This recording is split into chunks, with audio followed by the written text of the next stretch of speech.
Welcome to our continuing series, Questions and Answers from the works of Sri Aurobindo and the Mother. Faithfulness, Part 2. From the Mother. What prevents men from being faithful are their mental complications. Most men are not faithful because they fear being duped. You don't know what it is to be duped? They fear being deceived, being exploited. They fear behind their faithfulness there is still a very big egoism, which is more or less hidden. And there is always that bargaining, more or less conscious, of give and take. One gives oneself to someone, but whether one tells oneself this or not, one expects something in exchange. You are faithful, but also want others to be faithful to you. That is, look after you, to be quite sweet to you, and especially not to try to profit by your faithfulness. None of these complications are there in the dog, for its mind is very rudimentary.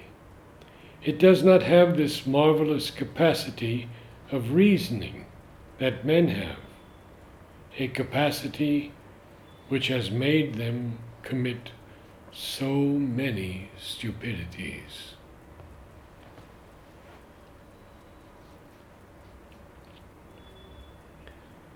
Victorious love will manifest when there will be established, through the fivefold psychological perfection, the love of the physical for the divine, and when, through loving consecration, there will be a complete faithfulness to the divine. To an aspiration for the divine love, supported by faithfulness and sincerity in the vital, the divine love will surely answer. That sympathy, full of self-pity, wherein one cajoles and caresses oneself and says, "Poor me," that indeed is something terrible. And one does this so constantly without being aware of it. This turning back upon oneself, a kind of degrading self-compassion, in which one tells oneself in a tone so full of pity, "Nobody understands me. No one loves me. No one cares for me as people should," etc. And one goes on and on. And now, this is really terrible. It draws you down into a hole immediately.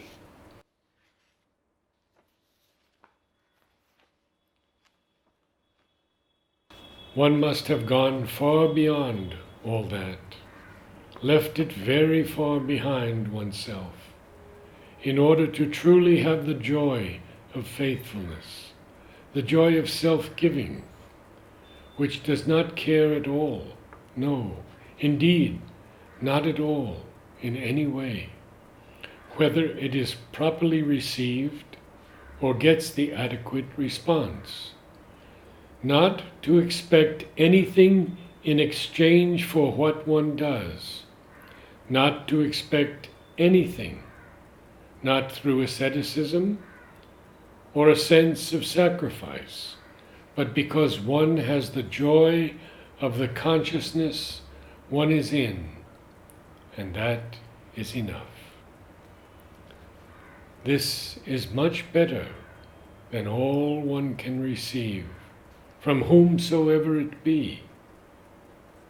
But that again is something else. There are quite a few stages between the two.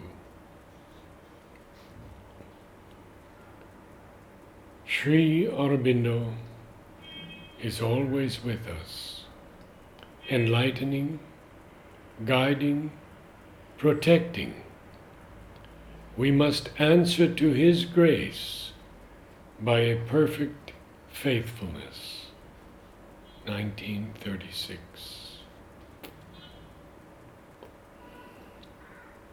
O Lord, grant that this year may be the year of Thy victory. We aspire for a perfect faithfulness which would make us worthy of it. This is a message given annually on New Year's Day, January 1st.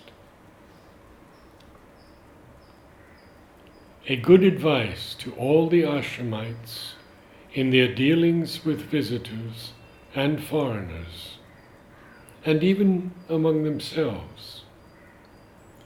When you have nothing pleasant to say about something or somebody in the ashram, keep silent. You must know that this silence is faithfulness to the Divine's work.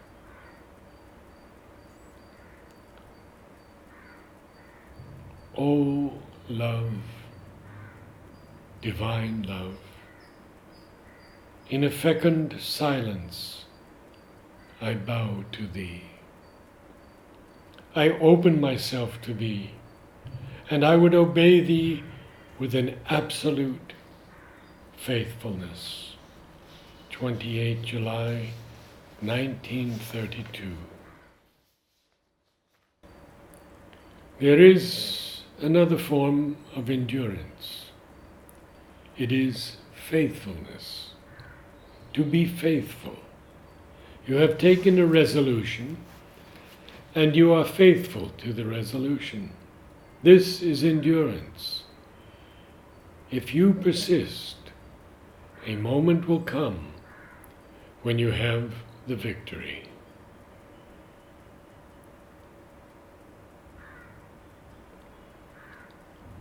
From Sri Aurobindo.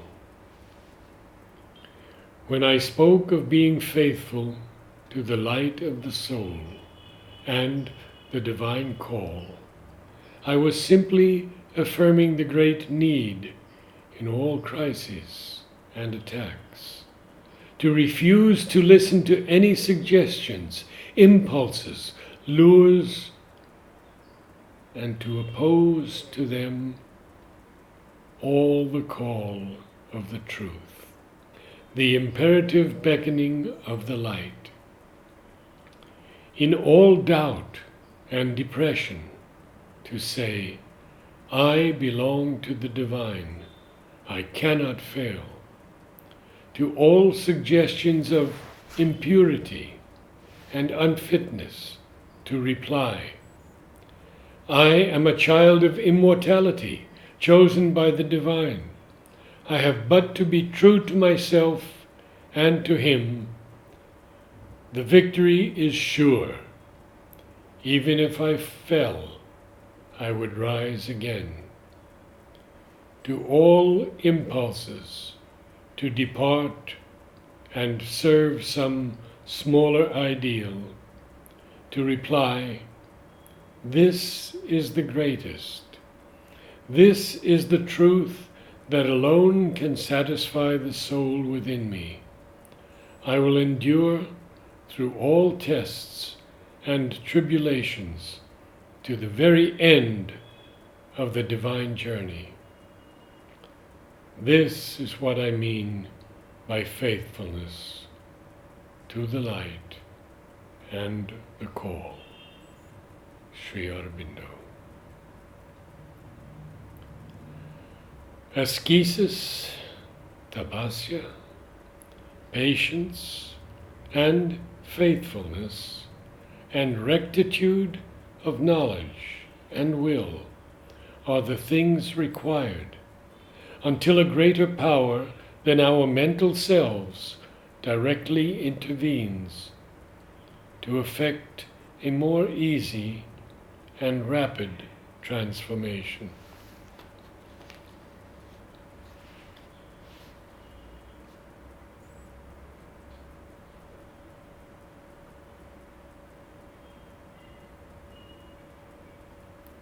But after all, exclusive standards are out of place in poetry.